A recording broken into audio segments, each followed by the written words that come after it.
Assalamualaikum warahmatullahi wabarakatuh. Shalom, Om Swastiastu, Namo Buddhaya, salam kebajikan, salam sejahtera untuk kita semua.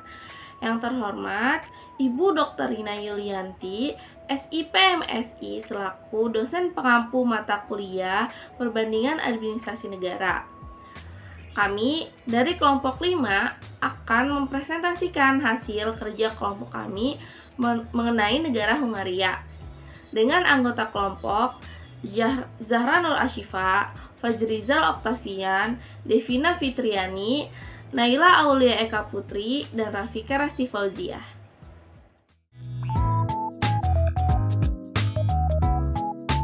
Negara Hungaria merupakan negara yang terletak di jantung Eropa di kawasan Eropa Tengah. Negara ini pernah menjadi rebutan dari 3 kekuasaan terbesar di dunia, yaitu Kekaisaran Romawi, Kesultanan Ottoman, dan Kekaisaran Mongolia. Bersama dengan Republik Ceko, Polandia, dan Slowakia, Hungaria membentuk kelompok Visegrad, atau yang dikenal juga dengan V4, yaitu kelompok kerjasama atau aliansi dari 4 negara di Eropa Tengah di bidang militer, budaya, ekonomi, dan energi, serta untuk memajukan integrasi mereka di dalam Uni Eropa. Hungaria dianggap sebagai negara maju dengan ekonomi berpenghasilan tinggi dan indeks pembangunan manusia yang juga sangat tinggi. Indonesia dan Hungaria memiliki hubungan bilateral yang saling menguntungkan satu sama lain.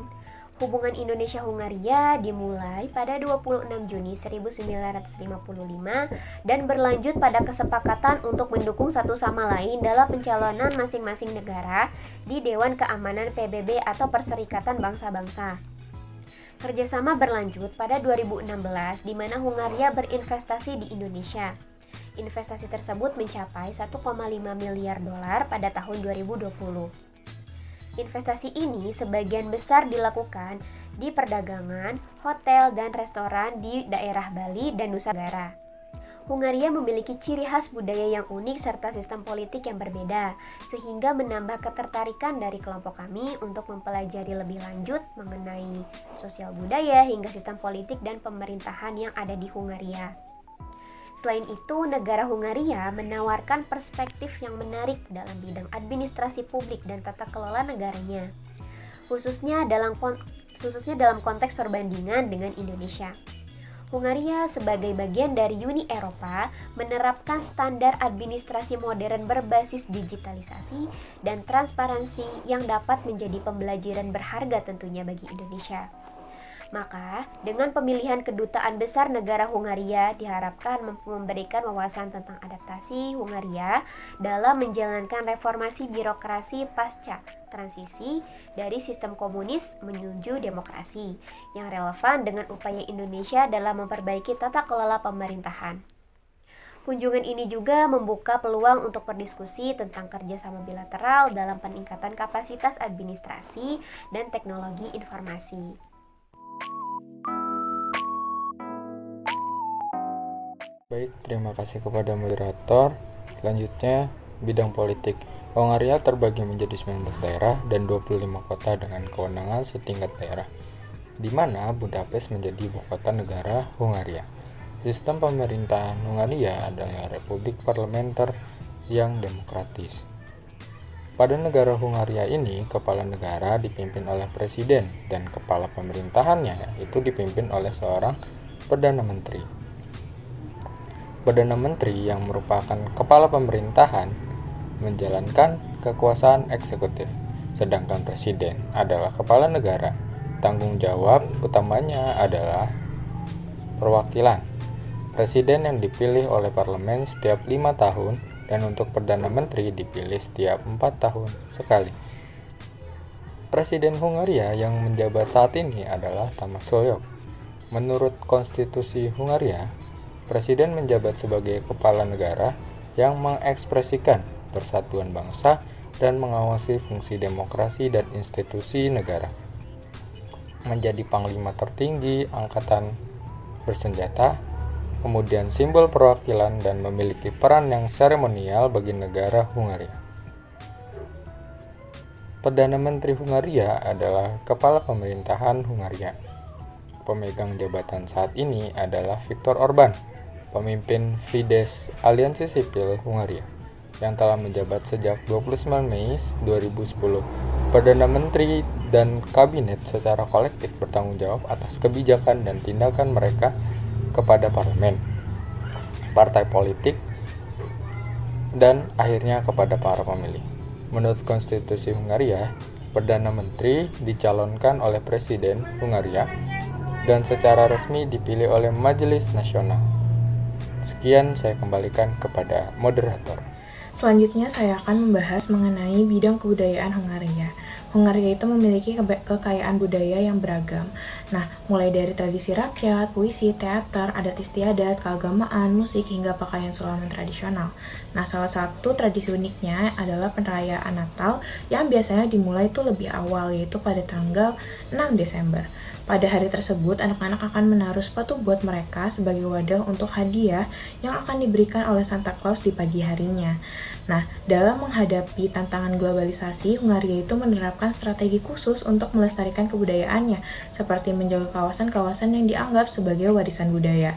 Nah, di era digital ini, bahasa Hungaria itu seperti bahasa lain yang turut dipengaruhi oleh masuknya kata-kata asing yang sering digunakan dalam percakapan sehari-hari. Meski demikian, Hungaria itu memiliki keuntungan dengan hanya memiliki satu bahasa nasional sehingga mudah untuk dijaga. Baik, di sini saya akan menjelaskan bidang pendidikan yang ada di Hungaria. Hungaria sendiri memiliki sistem pendidikan yang berkualitas dengan biaya yang tergolong murah. Setidaknya ada 9 universitas dari 64 universitas yang ada di Hungaria termasuk dalam Times Higher Education World Ranking pada tahun 2021.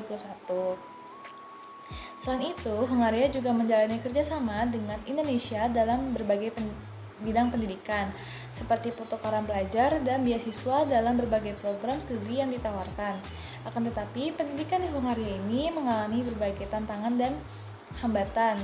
Di antaranya adalah permasalahan infrastruktur dan migrasi pelajar. Migrasi pelajar ini disebabkan oleh rendahnya minat masyarakat terhadap sistem pendidikan yang ada di Hungaria. Mereka berpendapat bahwa potensi yang diberikan dengan menempuh studi di luar negara itu lebih baik dibandingkan di negara asal. Selain itu, infrastruktur juga mempengaruhi kurangnya minat masyarakat lokal terhadap sistem pendidikan di Hungaria. Mereka berpendapat bahwa infrastruktur yang diberikan itu masih kurang menyebar dan juga kurang baik dibandingkan di negara luar.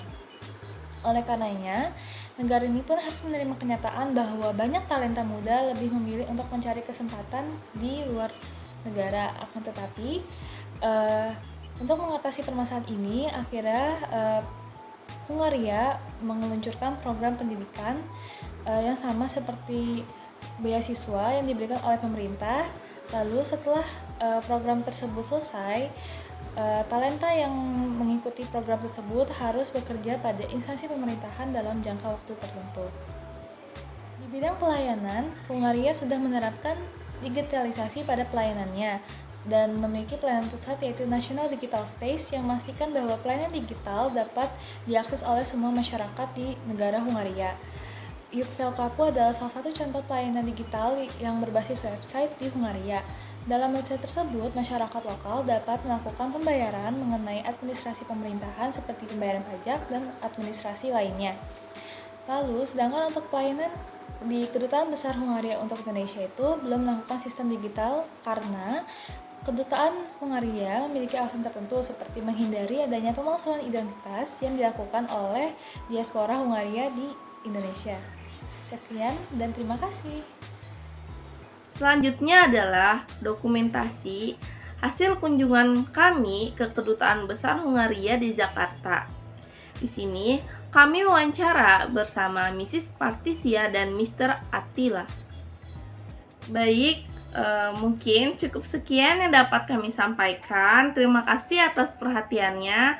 Wassalamualaikum warahmatullahi wabarakatuh.